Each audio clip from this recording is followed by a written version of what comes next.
कहाँ पे है? नहीं राजीव जी, गुजरात के इलेक्शन में इस यात्रा का रिफ्लेक्शन तो मिलेगा और लाजमी तौर पर होगा।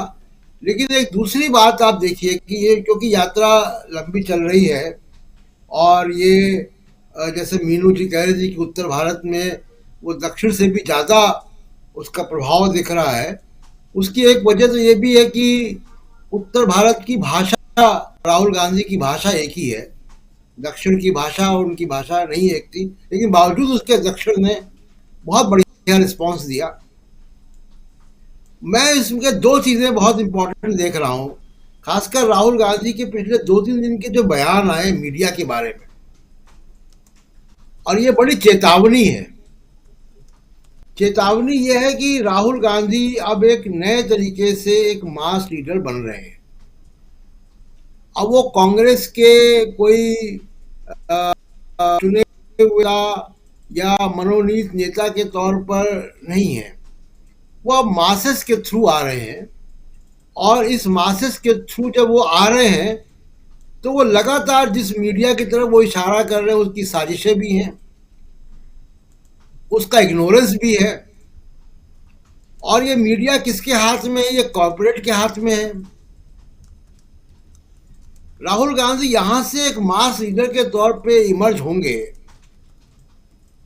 तो उसमें किसी उद्योगपति का, किसी मीडिया का, किसी जो बड़े बड़े एनालिस्ट हैं जो कि गायब हैं, जो दुनिया भर की बातों पर लिखते हैं लेकिन वो भारत जोड़ो यात्रा पर नहीं लिख रहे हैं, उन उन सारे जो बड़े बड़े एनालिस्ट का किसी का कोई रोल नहीं होगा। कोई ये नहीं कह सकता कि साहब हमने राहुल गांधी को प्रमोट किया था। अब वो राहुल गांधी एक नेशनल लेवल पे एक मास लीडर के तौर पे जो दिल्ली में होगा, उससे इंगेज करने के नए नियम होंगे।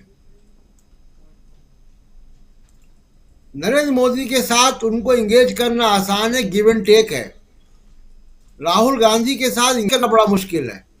दूसरा चीज है कि राहुल गांधी जहां से वो यू टर्न नहीं ले सकते, गुंजाइश ही नहीं है।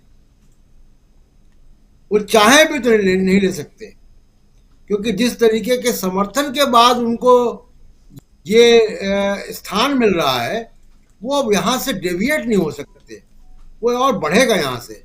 तो ये एक बड़ी मुश्किल सी बात हो रही है, और ये चेतावनी है उन लोगों को जो सत्ता के गलियारे में घूमने वाले, जो एफसीआरए लेने वाले, जो लाइसेंस परमिट लेने वाले, ये जो उद्योगपति जो नीतियों को अपने हिसाब से तोड़ मरोड़ करने वाले जो लोग थे, उनका राहुल गांधी के इर्द गिर्द कोई जमावड़ा अभी तक नहीं है, और वो आगे भी नहीं हो पाएगा।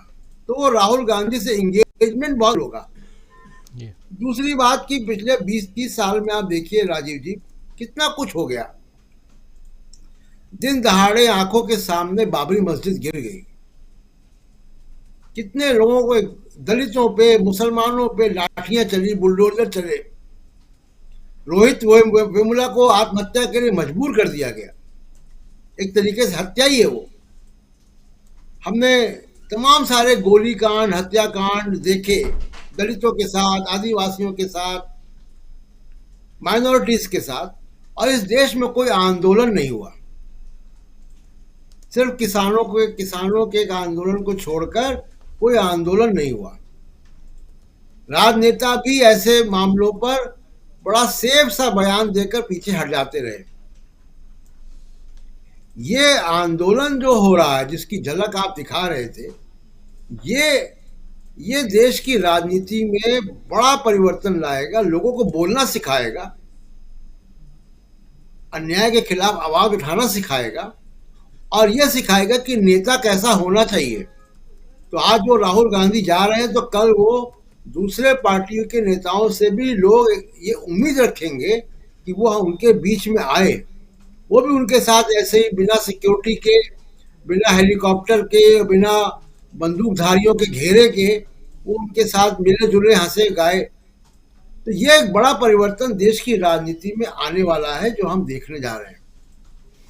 जी। जहां तक गुजरात की बात है, जो कि इलेक्शन आ रहे हैं, हाँ मीडिया की बात में एक बात मैं कर दूं कि मीडिया में राहुल गांधी ने बहुत साफ तरीके से मीडिया को परिभाषित कर दिया कि मीडिया कर क्या रहा है।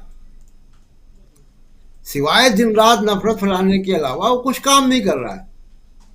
और उसकी वजह यह है कि बहुत सारा जो वैकल्पिक मीडिया है वो उसका विस्तार हो रहा है, नए नए लोग आ रहे हैं, वो नई जगहें बना रहे हैं, और राष्ट्रीय विमर्श में अब इस सो कॉल्ड मीडिया का कोई प्रभाव नहीं होगा। आप देखिए कि कल ही की बात है कि अंतर्राष्ट्रीय फिल्म फेस्टिवल की जूरी का हेड उस फिल्म को तार तार करके चला गया। उसने कहा वल्गर प्रोपेगेंडा है कश्मीर फाइल्स को, जिसको यही मीडिया 6 महीने से चला रहा था। तो इसका इससे आप समझ लीजिए कि भारत में और प्रशांत भारत के जी, बाहर भी प्रशांत जी, इस उस फिल्म मीडिया की का कुछ धोखा तारीफ नहीं और है। उस फिल्म को देखने की सिफारिश संसद के अंदर कही की गई थी, सदन में कही गई थी उस बात को। ये भी देखिए, न सिर्फ मीडिया बल्कि जो तंत्र है, जो सत्ता पक्ष है, वो भी उस फिल्म की तारीफ करता हुआ दिखाई दे रहा था। लेकिन जो कल हुआ है वो तार तार करता है। बस आगे बढ़ाइए बिल्कुल। अपनी बात को, मैं जस्ट उसको तो उसमें मैं जोड़ रहा यही था अपनी। यही कहना चाह रहा था राजीव जी कि इस मीडिया का राष्ट्रीय विमर्श में अब कोई रोल नहीं रह गया है। तो इससे हम लोग जरा डरना बंद कर दें कि खड़गे जी ने ये कह दिया तो खड़गे जी के बयान को लेके ये उड़ गए और ये होगा। और बहुत सारे आपने शुरू में खड़गे जी का बयान दिखाया और वो बात भी की। उसी पे एक बात कह के मैं अपनी बात खत्म करूंगा केवल कि मैंने इतने वर्षों से, यानी वीपी सिंह के समय से चुनाव मैंने किए हैं, मतलब चुनाव की रिपोर्टिंग की है, लिखा है उनके बारे में। मैंने एक बार भी राजीव जी कभी भी ये नहीं देखा कि किसी एक बयान पे रातों रात जो है वो मिजाज बदल जाए। ये देश की जनता इतनी मूर्ख नहीं है। ये जो लोग लिखते हैं इसका कोई वैज्ञानिक आधार नहीं है कि उन्होंने चाय वाला कह दिया, उन्होंने ये कह दिया तो उससे ये हो गया और लोग नाराज हो गए और लोगों ने वोट दे दिया। लोग तय कर लेते हैं, चाहे वो बीजेपी को वोट दिया उन्होंने या बीजेपी के खिलाफ वोट दिया, कांग्रेस को वोट दिया हो। लोग तय कर लेते हैं, अपना हित अहित देखकर तय करते हैं। देश की जनता मूर्ख नहीं है कि उनको आप कह देंगे कि उन्होंने बयान दे दिया था, उस बयान से मीडिया ने उड़ा दिया और वो बयान पे लोग, मतलब सुबह 5 बजे तक उन्होंने तय किया हुआ था कि वो जो है वो वोट देगा पार्टी को, और फिर एक बयान आ गया और उसने बयान देख के कहा कि नहीं आपने वोट नहीं दूंगा। ये इतना हमारे देश का मतदाता इतना मूर्ख नहीं है। मूर्ख समझना, जो कुछ तथाकथित पत्रकार है, मूर्ख समझना बंद कर दें कि खड़गे जी ने ये कह दिया तो ये हो जाएगा। ऐसा कुछ नहीं होता है और इसका कोई वैज्ञानिक आधार नहीं है। कोई सर्वे कंपनी, कोई जो डेटा एनालिसिस करते हैं वो बताए मुझे कि ये जो बयान आया था उसके पहले जनता का मूड ये था और बयान आने के बाद ये हो गया।